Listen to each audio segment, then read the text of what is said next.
On screen right now is an unnamed statistic that increases as rank increases. As players get better, this stat goes higher. This pattern remains true across the entire ranked ladder and even up to the very top of RLCS. Clearly, this is a very important part of the game. If you want to improve, this is definitely something you should focus on. What is it? This statistic is speed. There's just one problem.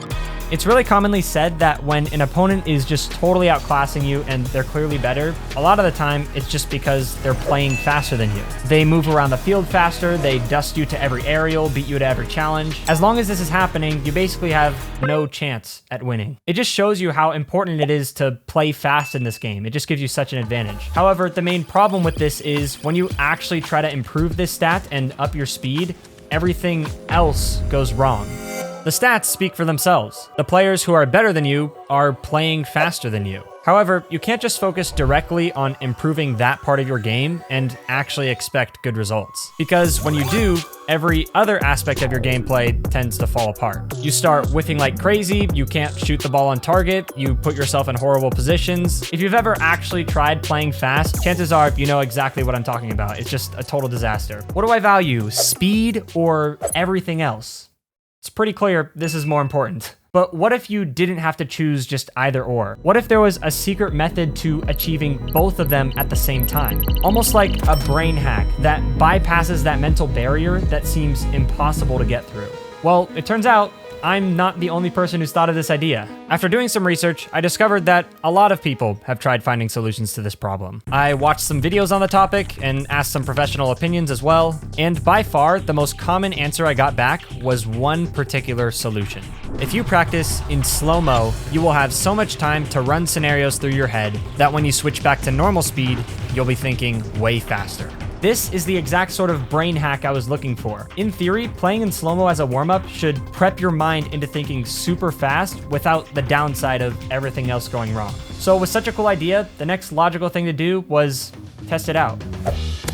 I decided to put this solution to the test by using the slow-mo tool as a warm-up over the course of multiple days to find out, 1, if this actually works to help you play faster, and 2, what's the best way to use it properly. Because if you take a look at it in settings, there's plenty of options to choose from. So the plan was to experiment with these details over the next few days so that by the end of the video, I'd have the perfect warm-up plan to help me play as fast as possible. And I just want to say, by day 6, when I finally perfected the optimal way to use this, the results of it changed everything.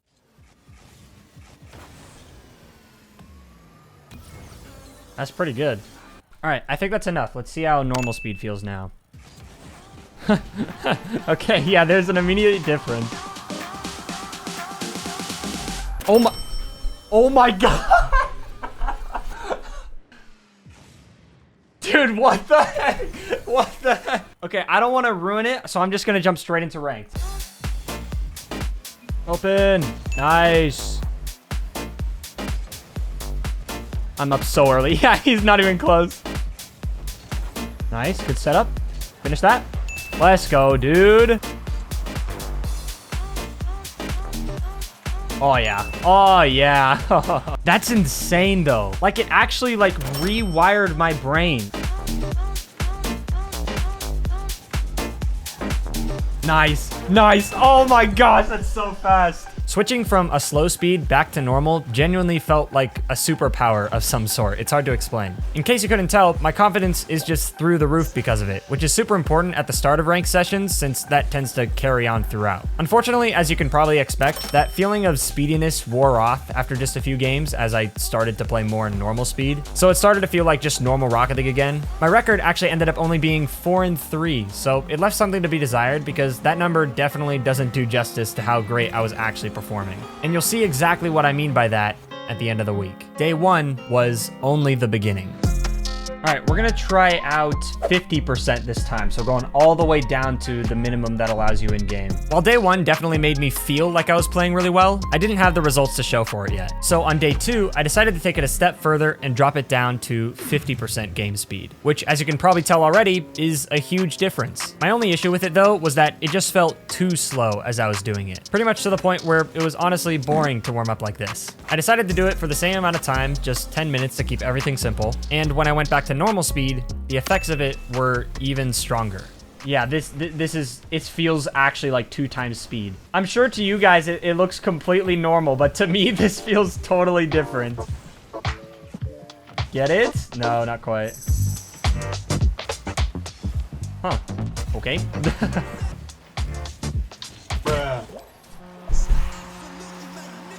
I think that play alone shows you pretty accurately how it felt to play like this. That feeling of speed was so strong that I literally couldn't keep up with my own movements. Precision was completely out the window, and in turn, so was my confidence, which made this session pretty brutal to start out. The first game, I somehow got totally carried to a win I did not deserve, and then the second game, I definitely just didn't play good enough. But as time went on, and that feeling of speed started to wear down, I actually started feeling great. Okay, you missed. Should I do it again? Do it again? It's so unfair. It was clear to me that this method of warming up wasn't ideal, but we were definitely getting somewhere, taking one step closer to finding that perfect balance. I went 4 and 3 on the day, once again, so technically still a successful day, although I was still far from satisfied with the result. All right, let's do 90% today. Let's turn this right down here. So this should be just a little different. We'll do the same thing, just about 10 minutes of free play, and hopefully it'll be just like a slight subconscious difference that makes me feel fast. I haven't mentioned this yet, but this whole slow-mo warm-up thing is actually somewhat of a controversial topic. There's some coaches out there that believe slow-mo does way more harm than good when you use it to warm up. I was pretty indifferent on it before starting the experiment, and I can definitely see what they mean after doing as low as 50% yesterday, where I just felt overwhelmed afterwards. But I don't think the answer lies completely in either argument. It really depends on how you use it, and that's what I was learning as this experiment went on. If you use it improperly, it can have the opposite effect. But if you use it right, it can make you feel amazing.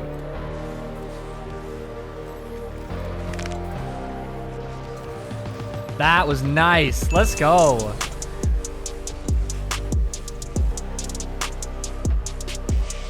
Yeah! Good game to start it off. That's good. That's a good setup. Finish that. Let's go. Get in there. Let's go, dude. I'll try here.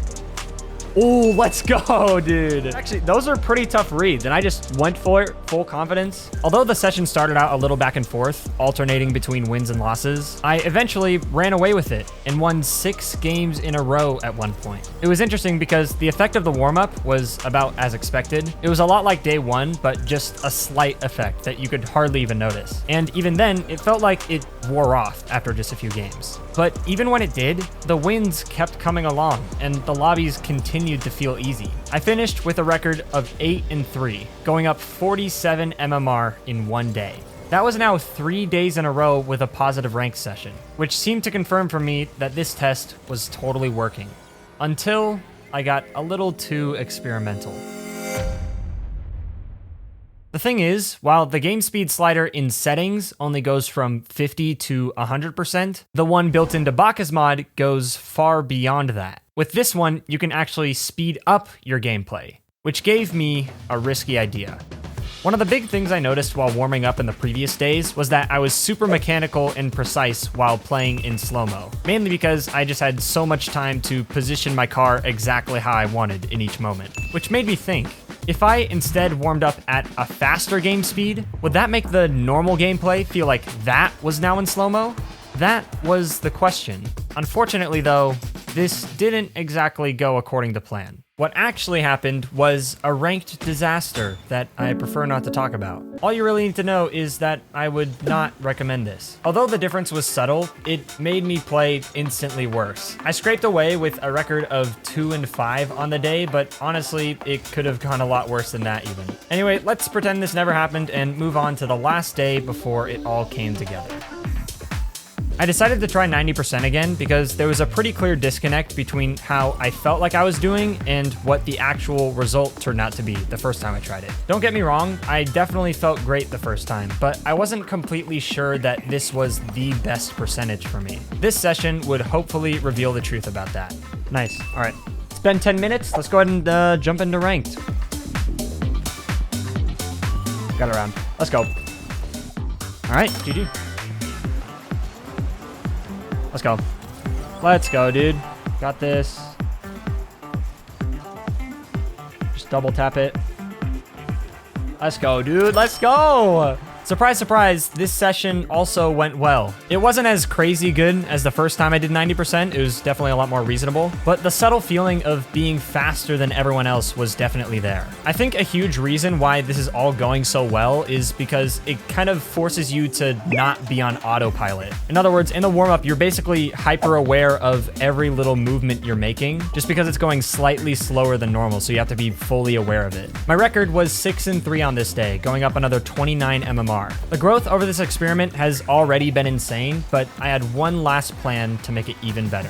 On day 6, I decided to jump back to 75% speed again, because I truly felt like it helped out a lot on day 1, but the games were just unfortunate. Now that I was about 70 MMR higher than where I started, it would be an excellent test to see how right I was about that. Only this time with an extra plan to make it even better. Should be a goal. Holy, had to place it. Oh, bad shot. Oh my god, it works. Oh my god. No way. Wait, we just got GC2. Got the beats. See if we can shoot it. Yes, sir. Let's go. Let's go, dude. The big thing you've probably heard me mention multiple times through this video was that the feeling of speed wore off pretty quickly after only a few games. So while my confidence continued to snowball, that feeling that gave me the confidence in the first place didn't as much. But fortunately, I had the perfect plan to fix this. GG, let's go. Instead of only using slow-mo as a warm-up and playing out the rest of the session normally, I decided to go back into slow-mo every 2 to 3 games for a couple minutes in order to maintain that feeling of speed I got at the start of each session. And just as I hoped, this plan worked like a charm. Double tap. Oh yeah. Oh yeah, dude, it's so good. In case you couldn't tell, I'm really proud of how well this experiment turned out. By the end here, I was now up near my peak MMR in 2s and continued to outpace my opponents like it was nothing. Of course, before even doing this experiment, I had heard about the positive effects slow-mo could have on your gameplay, and I had done some light experimenting in the past, but now that I fully committed to it for a week, it became clear just how useful of a tool this can be for some people. And of course, you can never know for sure if my success was truly because of the slow motion I did beforehand. After all, there are an insane amount of factors that play into one's performance, but in my opinion, for me to go up over 100 MMR in just 6 days and still feel like the fastest player in every lobby, I don't consider that a coincidence at all. GG, dude. G freaking G! Oh my god, did we really just get 1600? I think I can confidently say that this experiment is a success. There's no doubt in my mind.